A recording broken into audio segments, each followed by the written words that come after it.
Buenas tardes, profesor y compañeros. Somos el grupo 3 del horario 6M1 y nos ha tocado explicar el ciclo Rankine que trabaja con vapor de agua. Bueno, comenzaremos por el calentador, en el cual el vapor va a sobrecalentarse.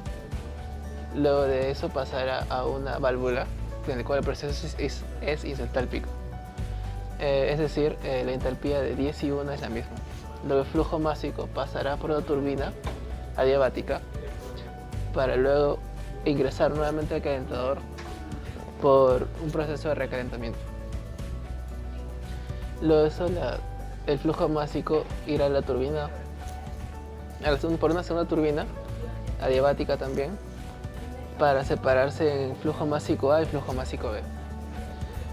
El flujo másico A pasará directamente hacia un calentador, mientras que el flujo másico B pasará por un condensador en el cual hay un serpentín en el cual recorre agua de enfriamiento y una bomba que ayudará a aumentar su presión. En el calentador se encontrarán el flujo másico A y B para poder separar el vapor saturado y el líquido saturado. El líquido saturado ingresará a una última bomba, que sería el último proceso, para aumentar su presión y pasarlo a calentador nuevamente y repetir el ciclo.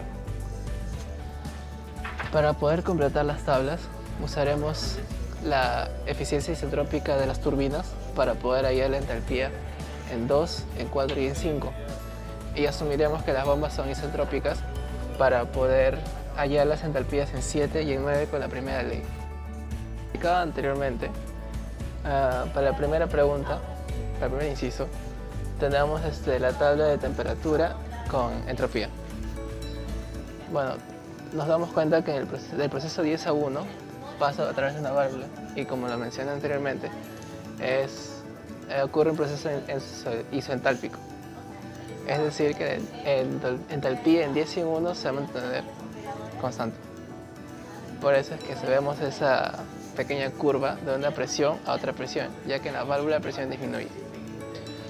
Del proceso 1 a 2 vemos que pasa a través de una turbina adiabática, que, bueno, a través de las tablas de entalpía y entropía podemos hallar el 2S, y por la eficiencia isentrópica podemos hallar el segundo proceso, la entalpía en este punto.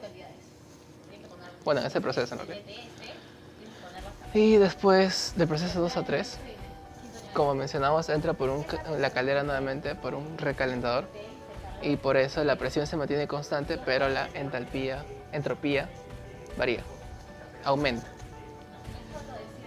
Y bueno, del proceso 3, 4 y 5 tenemos el mismo proceso mencionado en 1 y 2 en las turbinas. Usamos las tablas de entalpía y entropía, hallamos 4S y 5S para luego usar la eficiencia de la turbina en estos procesos para hallar el proceso 4 y 5.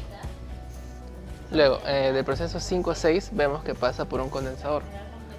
Por ende, la presión va a mantenerse constante porque es un proceso isobárico, pero la entropía va a reducirse considerablemente hasta su estado de saturación. Luego de 6 a 7 vemos que pasa a través de una bomba isentrópica, por lo cual la presión va a aumentar, pero la entropía va a ser constante. Bueno, y luego vemos que en el punto 8, es decir, luego de pasar por el mezclador, el punto 4 y el punto 7 se mezclan ahí. Y bueno, el estado líquido saturado es el que podemos apreciar en esta imagen. Y de ahí ingresa por una bomba isentrópica y en la cual la entropía se mantiene constante y la presión aumenta. Y bueno, para terminar el ciclo, entra por una caldera y se sobrecalienta, pero el proceso va a ser isobárico. Por ende, la presión va a ser la misma. Bueno, para el inciso C, nos piden la del flujo másico en A y en B. sería acá y acá.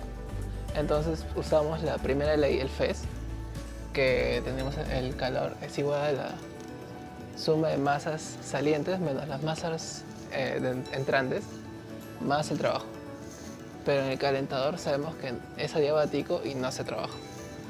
Por ende tenemos que las masas entrantes son iguales a las masas salientes.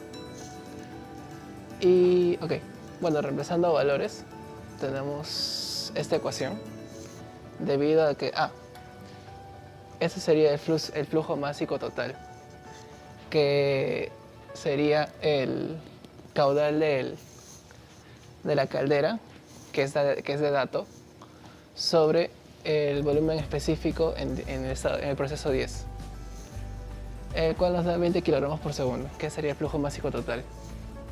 Es por eso que lo ponemos acá. Ahora, tenemos la primera ecuación, que es 2894.89 de flujo másico A más 191.92 flujo másico B igual a 8349.2. En la primera ecuación y la segunda ecuación tenemos masa A más B es igual a la masa total. Metemos los datos en la calculadora y ya tenemos el flujo másico en A y en B.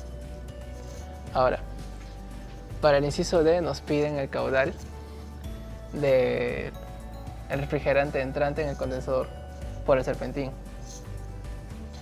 Por ende, bueno, sabemos que el flujo que entre en 11 y que sale en 12 va a ser el mismo. Así que tomemos que el flujo 12 es igual al 11. Bueno, aplicando FES como expliqué anteriormente, tenemos entrante igual a saliente. Reemplazamos acá también las entalpías, porque la masa del flujo B y flujo B se mantienen. Y hallamos el flujo másico en 11. Ahora, por tabla, sabemos que el volumen específico en el estado 11 es 0,001002 metros cúbicos por kilogramo. Y acá hallamos el caudal, que sería el flujo másico 11 por el volumen específico 11. Multiplicando tenemos el caudal entrante al condensador.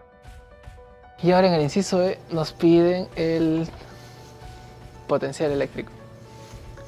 Por ende analizamos en las turbinas, en la primera y en la segunda. Para el primer caso sería por la diferencia de entalpías.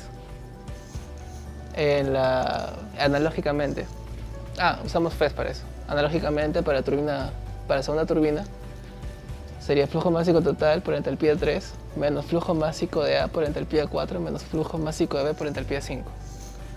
Lo cual nos da ya tenemos la potencia generada por la primera y la segunda turbina. Ahora, el trabajo total sería la suma que ya tendríamos acá. ¿Para qué hacemos eso?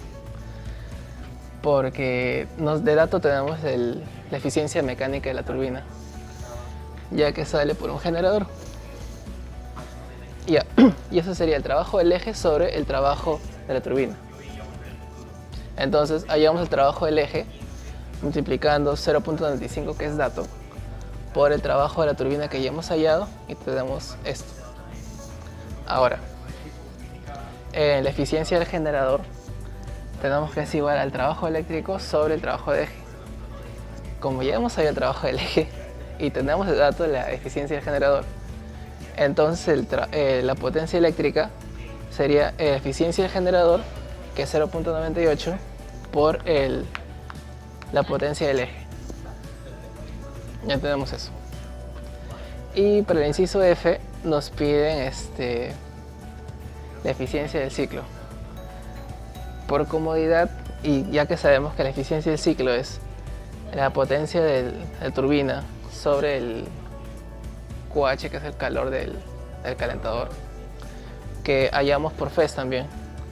Como no va a haber trabajo, va a ser energía saliente menos energía entrante. Y bueno, para no estar reemplazando, porque en el siguiente inciso también lo vamos a usar, hallamos de una vez acá que, bueno, flujo másico total por H10 menos H9 más H3 menos H2 es igual a esto.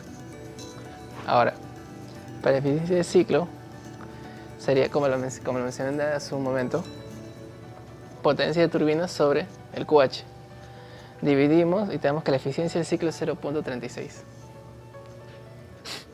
Bueno, para el inciso G nos piden la eficiencia de la planta, pero para ello necesitamos el flujo másico del combustible. Por ende, usamos el dato que tenemos de eficiencia de la caldera, que es QH, que ya lo habíamos hallado previamente y les dije que ya nos iba a servir. Ya, sobre el flujo másico del combustible por poder calorífico. Bueno, multiplicamos, dividimos y tenemos el flujo másico.